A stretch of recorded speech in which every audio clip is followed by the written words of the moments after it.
attractive pieces believed to be available at the deadline. What are we hearing on the futures of Rasmus Ristolainen and Scott Laughton?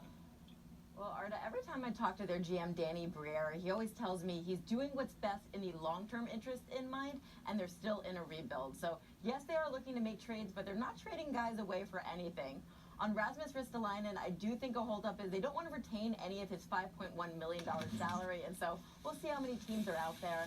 And Scott Laughton, I do think out of the two, he is more likely to get traded, especially because there's more teams interested in him, but the return has to be right.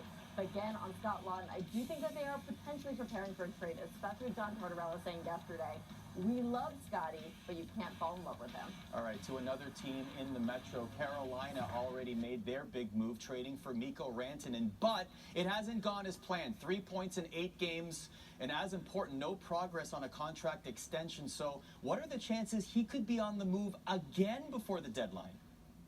Hard to handicap this one. From what I understand from Mikko Rantanen's perspective, he views this as a two-step process. One, do I want to be in Raleigh?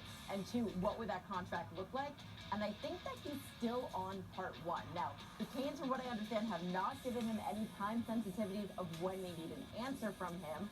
And if they get any indication from him, no, I don't want to sign here at all, then they'll recalculate things. But I don't think they've gotten that indication yet. And because of that, even if they get to March 7th and don't have a contract extension, I get the sense that they might be comfortable just holding on to him, knowing that he might eventually want to sign there, betting on themselves and seeing where it goes. But anything in this situation and anything with this team, it's hard to predict because they always go for it. All right, on the Eastern Conference injury front, neither Tkachuk brother has suited up for their NHL teams since Four Nations. What's the status on Matthew and Brady's timelines?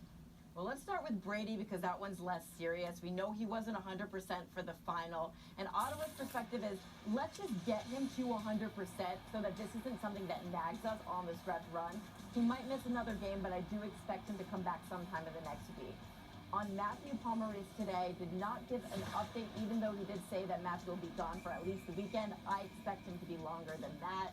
He is getting second opinions right now, meeting with a lot of doctors. We know he did the Tonight Show this week in New York. I do believe he was meeting with a specialist there.